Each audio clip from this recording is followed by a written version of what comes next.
Augustin, bonjour. Bonjour Bernard. Les journaux ce matin reviennent sur la visite du Premier ministre Jean Castex, c'était hier à Lille. De la pédagogie avant la fermeté, résume La Voix du Nord.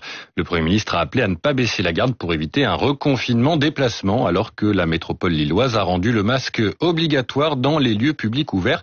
Comme de plus en plus de villes, Bourges impose le masque à la une du Berry républicain. Bon gré mal gré, la Côte d'Or se masque en une du Bien public. Les journaux s'interrogent, masque obligatoire partout, en une de la Dépêche. Le masque partout, tout le temps, se demande la Provence. Et l'éditorialiste de l'Opinion de pointer cette étrange carte de France des masques.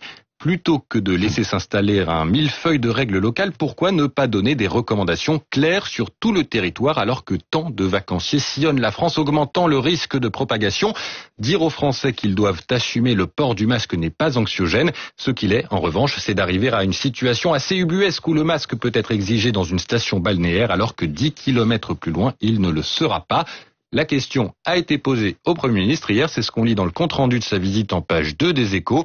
Interpellé par les journalistes sur les raisons pour lesquelles le masque n'était pas obligatoire partout dans les rues, comme le préconise une partie du corps médical, le Premier ministre a tourné le dos, soucieux de maîtriser jusqu'au bout sa communication. Libération également fait sa une aujourd'hui sur le sujet avec ce titre « Oh les masques ». C'est vrai qu'ils ont toujours le sens de la formule à Libération. Et le quotidien nous présente tous ceux qui tournent le dos justement à ces fameux masques. Anti-masque, la défiance se propage. Libé nous emmène à la rencontre de ceux qui manifestent aux États-Unis, en Angleterre ou en Allemagne avec des masques troués.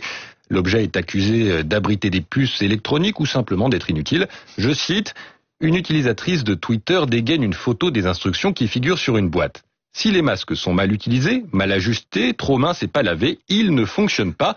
Conclusion hâtive de l'anti-masque, les emballages sont formels, le masque chirurgical ordinaire ne vous protège pas contre le virus.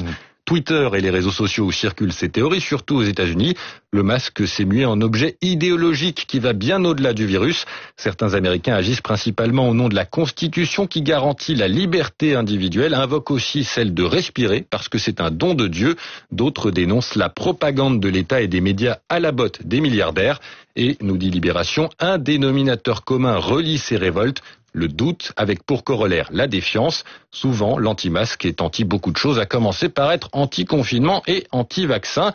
À côté, cette analyse d'un spécialiste des théories du complot. Partant de pénurie de masques, les complotistes seraient les premiers à dire que l'État empêche d'emporter. Sans pénurie, ils disent que les masques ne servent à rien, empêchent de respirer. Ce qui leur importe, c'est de faire du bruit autour de cela, d'hystériser le débat, d'aggraver la crise de confiance envers les paroles d'autorité.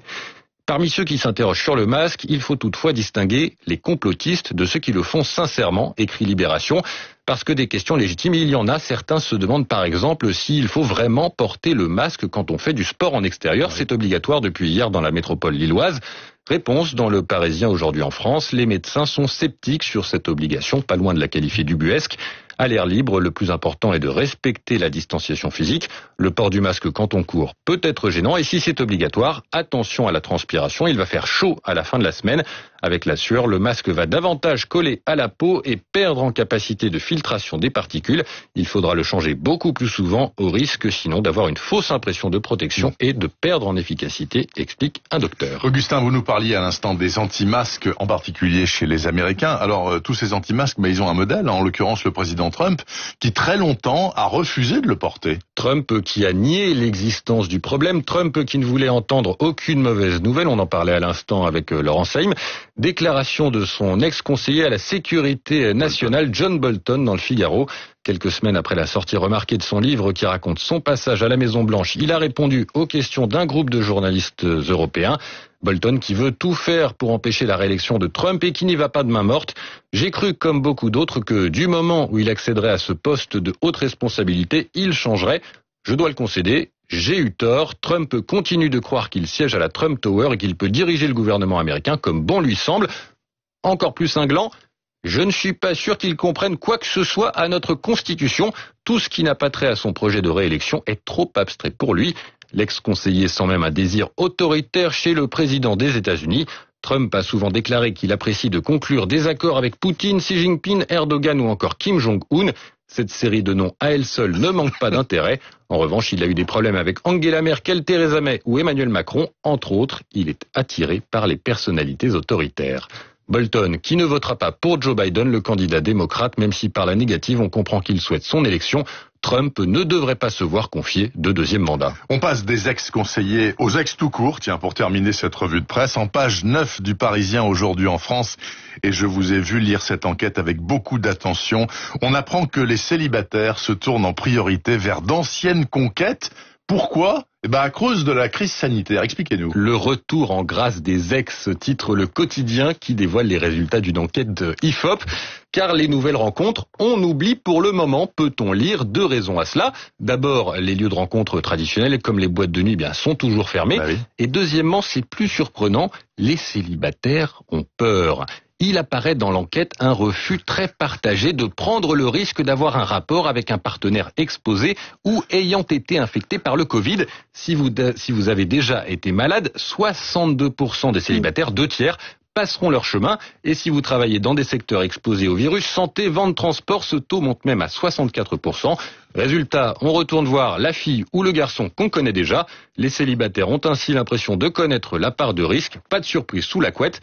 Bref, les ex, eux, ont obtenu un deuxième mandat et ne dites plus l'élu de mon cœur, mais le réélu de mon cœur. Mais c'est absurde comme raisonnement, parce qu'on peut être un ex ou une ex et avoir chopé le Covid quand même. Ah mais tout à fait, c'est le résultat de l'enquête de l'IFOP. Merci beaucoup en tout cas, Augustin, pour cette revue de presse très drôle, ma foi, Augustin Lefebvre. La revue de presse tout le mois d'août sur Radio Classique. Il est 8h37 exactement. Les esprits libres de Radio Classique sont là dans une minute. Au rapport ce matin, Laurent Saïm, que je ne vous fais pas l'injure de vous représenter, et le camarade Louis Haussalter, journaliste politique de l'hebdomadaire Marianne. Et pourquoi j'ai dit Louis, on ne saura jamais, c'est Louis Haussalter. À tout de suite.